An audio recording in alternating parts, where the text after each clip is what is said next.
constituents. The biggest surprise that I had coming into this job 5 years ago was how few of my constituents contact me on really important issues. Now on this issue in particular, I've gotten a lot of feedback, but we're getting a ton of feedback from the opposition. We are hearing from some people, but just to give you context, we probably got 400 or 500 auto-generated emails from actual Nebraskans from the NRA folks.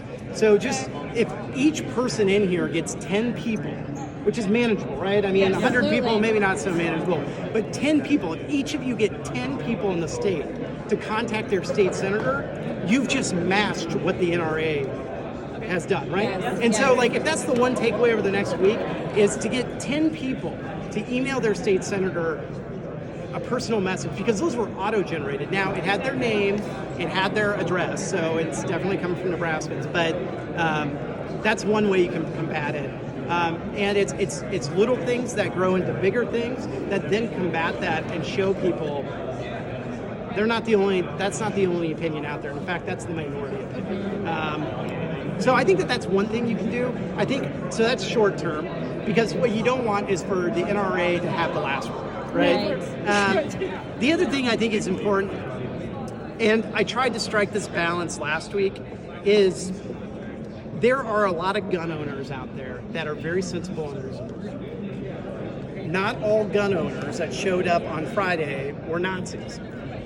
Some were. And I don't think that we want to get into the business of calling everybody who's a gun owner that opposes the bill a Nazi, right? Because that's going to turn them off from being a part of that. And in fact, we know for a fact that that particular Nazi came to Nebraska and is using gun shops to be able to recruit more Nazis. And so what we don't want to do is play into that narrative and that role of categorizing all gun owners as being that person, because that's only going to distance them away from common sense reform in our eyes, right? And so I think that's the other thing is, it's like we have to be nuanced about how we talk about these things. We also have to call out white supremacy and rallies that were organized by a literal Nazi for what it was too.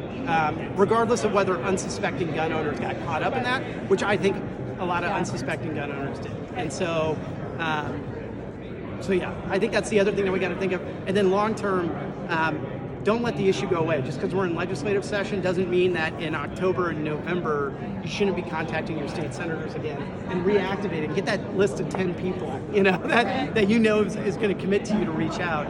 Get that list and reactivate it in November and December, because that's when senators start thinking about. They come back from their day jobs and they're like, "Oh, we have a session coming."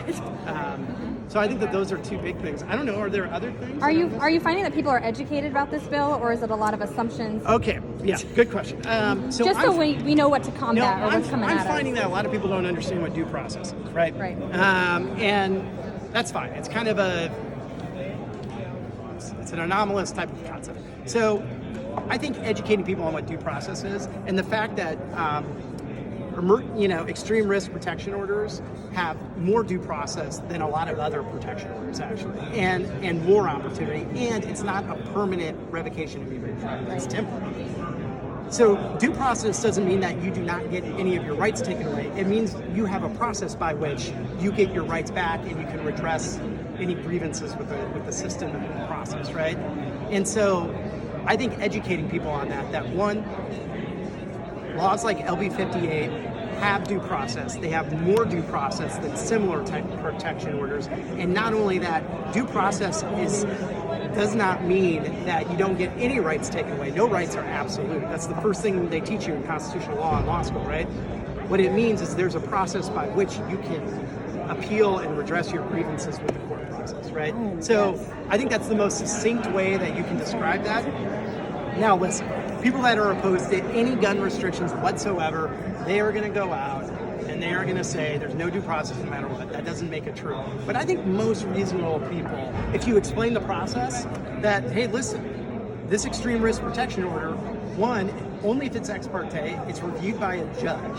You have to have an emergency hearing within 14 days, which we don't have for pretty much anything else, that quick of a turnaround. Two, you can appeal that hearing once it's done. 3, you can actually go back and request your firearms for the up to a year revocation of that.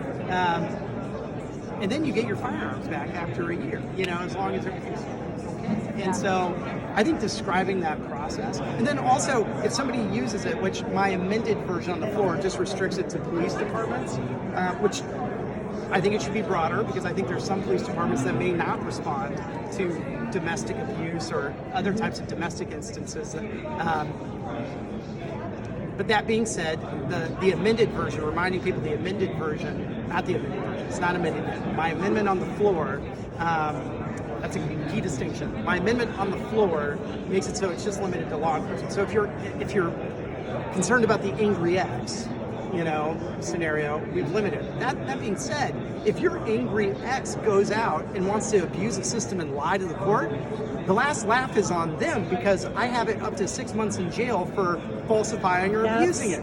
So if you really don't like your ex and they're angry and they're lying to a court system, they can spend up to 6 months in jail and you have the last laugh. And quite frankly, if you lie to the court, there should be consequences, right?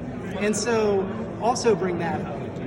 Perjuring yourself in front of the court too is up to a class 4 felony as well. So there's kind of 2 things that somebody could be charged with. So the angry ex yeah. angle is what I hear from gun people, gun rights activists the most.